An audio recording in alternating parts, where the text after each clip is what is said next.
Bom, agora vamos fazer a proposição 6, que é uma consequência da proposição 5. A gente utiliza a proposição 5 e utiliza o conceito de semelhança de triângulos aqui também. Então vamos interpretar ela. Olha só, sejam AB e CD cordas distintas de um mesmo círculo que se interceptam num ponto P, certo? Primeiro vamos interpretar essa hipótese aqui geometricamente, então. Então a gente tem um círculo, certo? Qualquer. Vou fazer aqui. A gente tem um círculo qualquer de centro O, beleza? E por hipótese, a gente tem que AB e CD são cordas desse círculo que se interceptam num ponto P. Então vamos fazer aqui essas duas cordas. Vamos supor que uma corda está aqui, certo? E vamos supor que a outra corda passa aqui. São duas cordas quaisquer, desde que, por hipótese, elas se interceptem, sabe? Certo? Há uma interseção entre elas que a gente vai chamar de P. Aqui vai estar a corda AB, certo? E aqui vai estar a corda CD. E aí, aqui está o ponto P de interseção. Aqui está o centro, certo? Essa é a nossa hipótese, geometricamente. Então, a gente tem duas cordas, AB e CD, de um mesmo círculo que se interceptam no ponto P. E aí, o que ele diz é o seguinte, essa razão aqui coincide com essa razão. Ou seja, AP dividido por CP é igual a PD dividido por PB.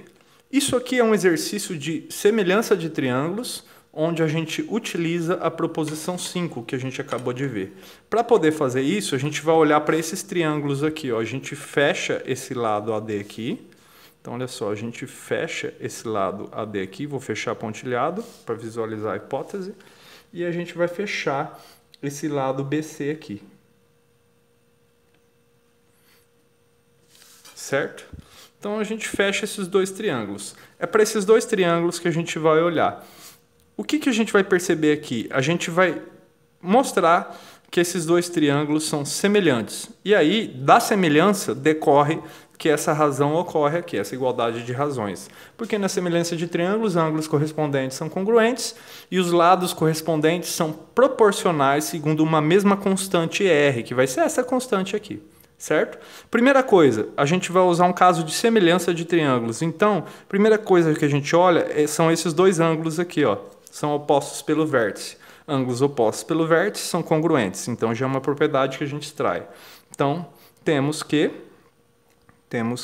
olha só, o ângulo CPB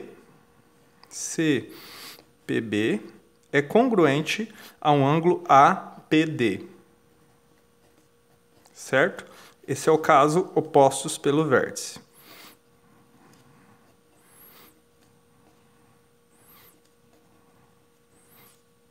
Certo?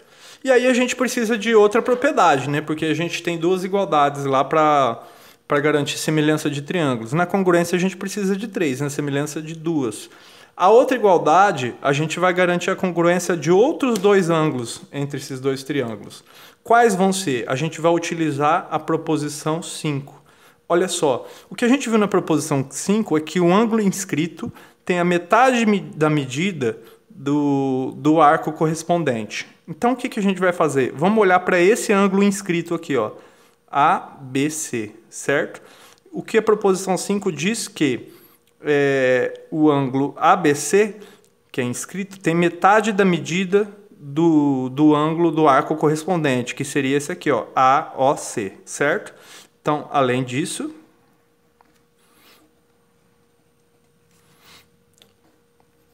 pela proposição 5,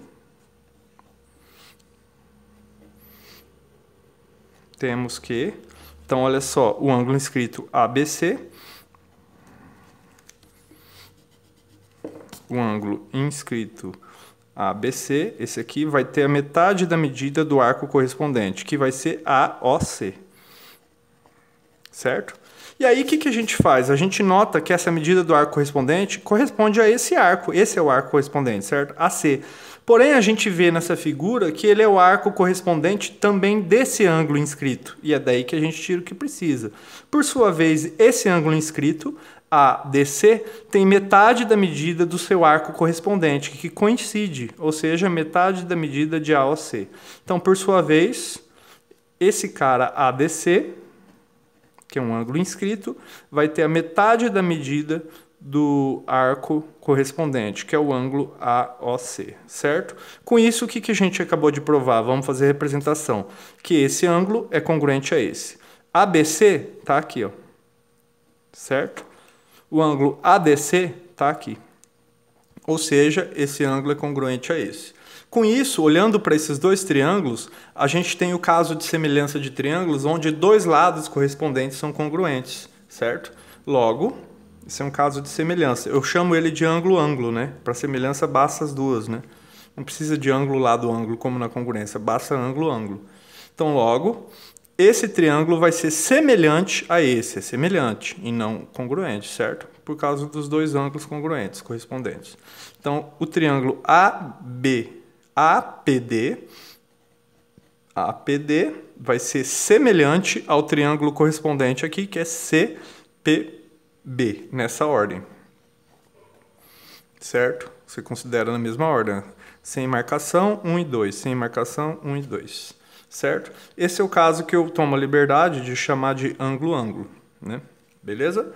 Esse é um caso de semelhança. Aí pronto. Se esses dois triângulos são semelhantes, os ângulos correspondentes são congruentes, que não é o caso que a gente vai usar, mas os lados correspondentes seguem a mesma razão de proporcionalidade, ou seja, esse sobre o correspondente vai ser igual a esse sobre o correspondente, que é exatamente a nossa tese. Então, portanto, é um caso de semelhança de triângulos que a gente utiliza a proposição 5. Portanto, olha só, AP, esse lado aqui desse triângulo, sobre o correspondente aqui seria CP. Vai ser igual a PD, certo? Que é o mesmo triângulo aqui, eu peguei esse, então PD, sobre PB. Ou seja, a gente provou o que precisava, a nossa tese, beleza?